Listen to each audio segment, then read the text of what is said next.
Assalamualaikum warahmatullahi wabarakatuh. Selamat pagi semua. Apa kabar kalian hari ini? Semoga kalian selalu dalam keadaan baik. Amin ya rabbal alamin.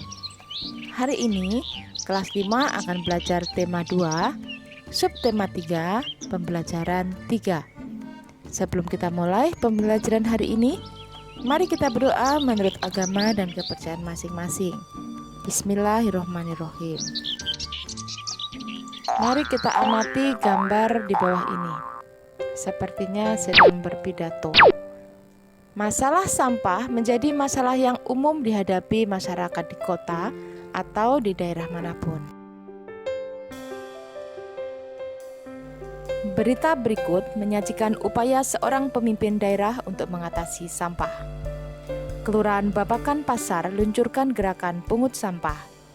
Agar masyarakat sadar dengan kebersihan lingkungan, terutama masalah sampah, Kelurahan Babakan Pasar mengajak warganya dalam gerakan pungut sampah atau GPS.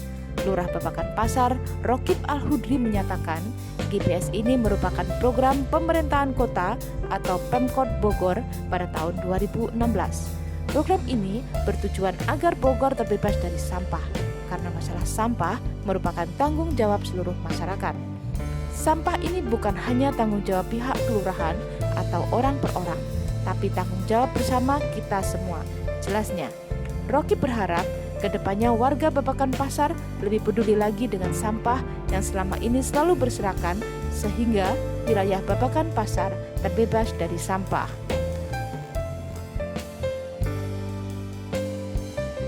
Bagaimana? Setelah mendengarkan berita tadi, apakah kamu paham? Agar lebih paham, jawablah pertanyaan yang ada di buku paket tentang bacaan tersebut. Coba kalian amati gambar di bawah ini. Apa yang terjadi jika masyarakat tidak mau bertanggung jawab atas masalah sampah?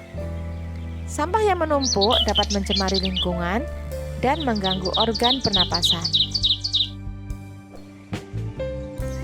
Coba kalian amati lingkungan di sekitarmu. Tahukah kamu, ada orang yang kegiatan sehari-harinya adalah mengumpulkan sampah yang dapat diolah kembali. Pemulung, iya betul. Kita biasa menyebutnya pemulung.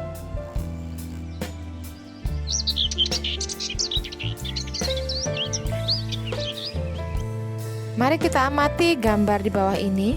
Ini adalah gambar pabrik pengolahan limbah atau sampah. Yang di bawah adalah limbah atau sampah yang bisa didaur ulang.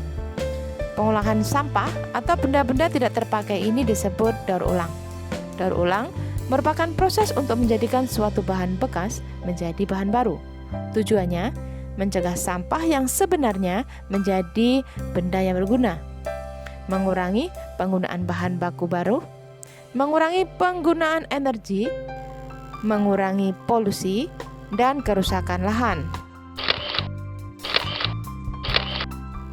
Benda yang dikumpulkan dan diolah tadi itu adalah hasil dari kerja para pemulung.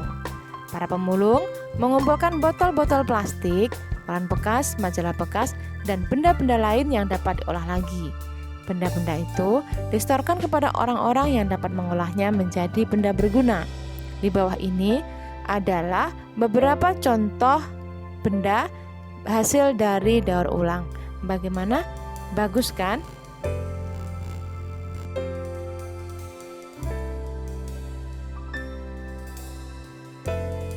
Mendengarkan uraian tadi, apa pendapatmu mengenai pekerjaan sebagai pemulung? Sebaiknya menghargai usaha ekonomi yang dilakukan orang lain. Kegiatan ekonomi yang dilakukan setiap orang melibatkan orang lain. Keterlibatan orang lain dapat dilihat dari kegiatan produksi, distribusi, dan konsumsi. Pada produksi, yang terlibat tenaga kerja yang memperoleh upah atau gaji dari produsen.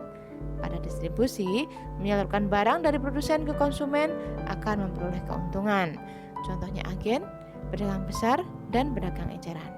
Pada konsumen, pihak yang mengonsumsi barang dan jasa dapat memenuhi kebutuhan hidupnya.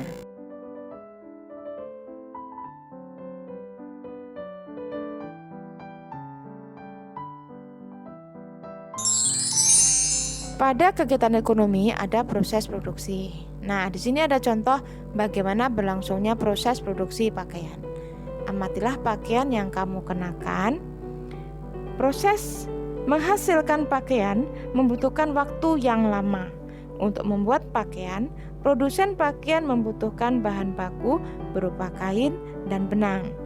Kain dapat diperoleh dari perusahaan pemintalan benang. Bahan baku benang berupa kapas yang dihasilkan dari perkebunan tanaman kapas. Untuk menjadi benang, kapas dipintal terlebih dahulu, kemudian benang ditenun di pabrik tenun hingga menjadi kain. Selanjutnya, kain dapat dibuat pakaian oleh penjahit. Begitulah proses panjang produksi pakaian. Banyak pihak yang terlibat dalam proses produksi ini. Ada petani tanaman kapas, pekerja pemintalan, penenun kain, penjahit, dan pengusaha garmen. Begitu panjangnya proses produksi ini, hendaknya kita perlu menghargai kegiatan ekonomi, kegiatan usaha ekonomi orang lain.